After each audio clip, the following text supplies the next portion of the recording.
San Martin have been gaining a good reputation over the years for producing incredibly well-made watches at a price that destroys the big brand competition with regards to materials, fit and finish, and overall package. The elephant in the room is that they gained that reputation using other companies' designs, and that is a big point of contention among watch enthusiasts. Today we are going to be looking at their take on a famous dive watch design from the iconic brand Seiko, the watch known as the 62Mas. Let's get into it.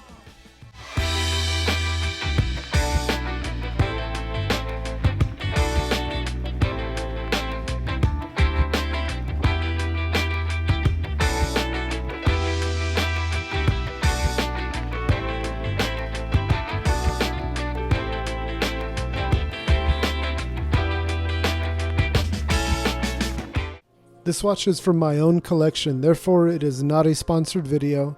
As always, I will present the watch as objectively as possible. With that out of the way, let's start off with the dimensions.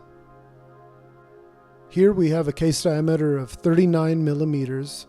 The material is 316L stainless steel with a lug-to-lug measurement of 47.7 millimeters.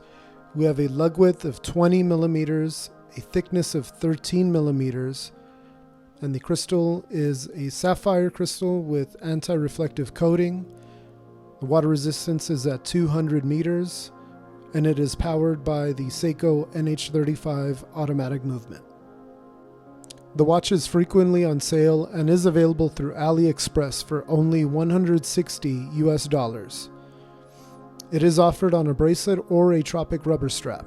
I highly recommend getting the bracelet option given that it's only $10 more and is very good quality. It is powered by the always reliable workhorse movement, the Seiko NH35, which has about 40 hours of power reserve and beats at 3 Hz, or 6 ticks per second. I think this movement is regarded as the best budget automatic movement given its proven reliability. It's no wonder why many micro brands use this movement to build their watches around in the sub $500 category. It is currently available in either a sunray gunmetal or enamel blue and green dials. Has a rock-solid 120-click unidirectional dive-time bezel that has firm resistance, hardly any backplay, and loud, audible clicks.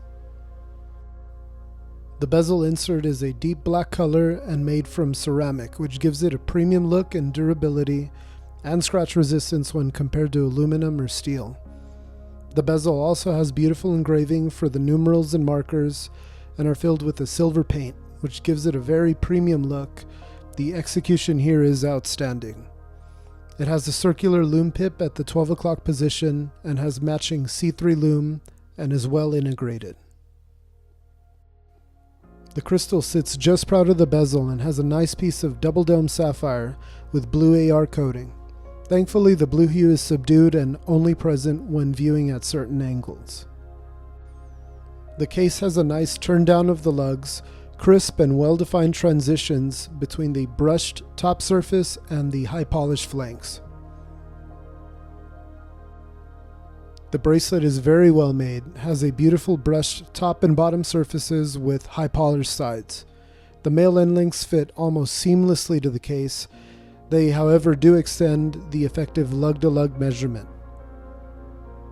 Given that it is a 39mm case with a reasonable lug-to-lug distance, it will still fit a wide variety of wrist sizes.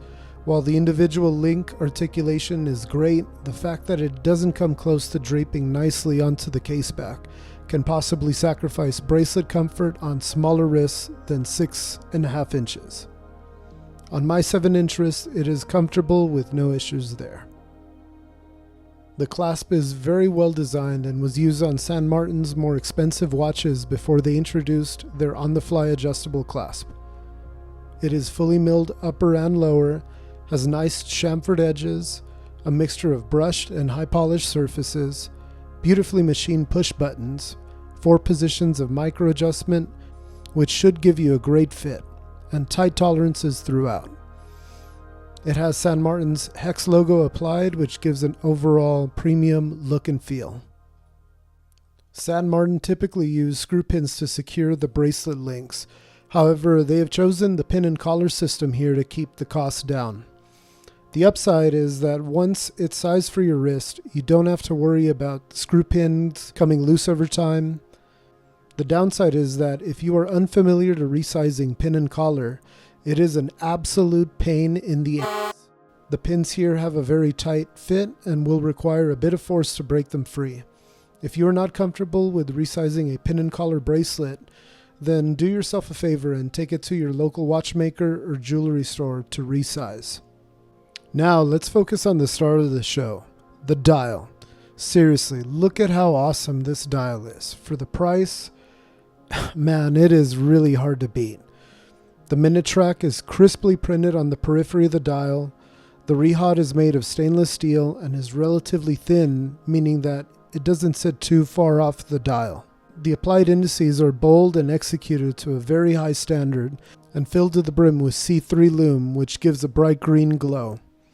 The handset is well proportioned and have beautifully chamfered edges with mixed brush and high polish, give it a three-dimensional effect. Overall, the dial execution, applied indices, outstanding lume, and beautifully finished handset rival watches costing many, many times more than this. So now onto the positives and negatives of this piece. Starting with the areas where this watch really shines. It has a beautiful sunray dial, the date window is framed really well, the applied indices on the dial are bold, well proportioned, and have a lot of presence. The handset is finished exceptionally well. The lume performance is excellent, not just for an homage watch, but regardless of price. The lume is consistent from the handset to the applied indices and to the lume pip. The ceramic bezel insert is very premium looking and executed to a very high standard. The bracelet and clasp are excellent throughout. San Martin has outstanding finishing of stainless steel. Whether it's high polished or brushed surfaces, the edges and transitions are crisp and well defined. Seriously impressive given the price. Now on to the areas that could be improved on. The case does not have drilled lugs, which to me is not a big deal, but it would make strap changes much easier.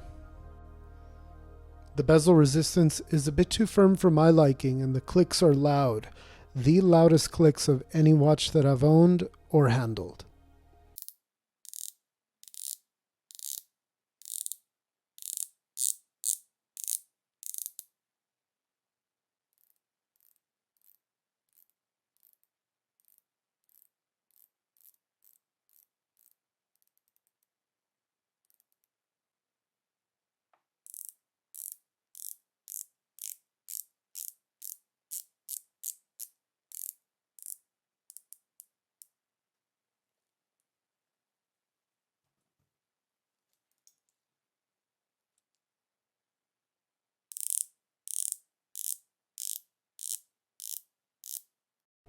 The pin and collar system on the bracelet is tougher to resize than screw pin or split pin construction.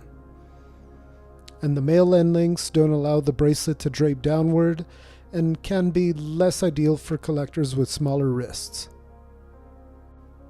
Overall, given that this watch is usually sale priced closer to the $150 USD price mark, the value here is truly outstanding. There are only a handful of other AliExpress watches that might compete with this as the best overall package, around $150. If you like the look of the iconic 62Mas and want a great alternative that offers excellent build quality with lots of premium specifications, and if your budget's around $200 or less, this watch is definitely worth considering. If you like this presentation and found value in the content, then hit the like button and subscribe to the channel to help us grow and so that you don't miss any reviews down the road. I really appreciate you joining me today. Take care, and I'll see you in the next one.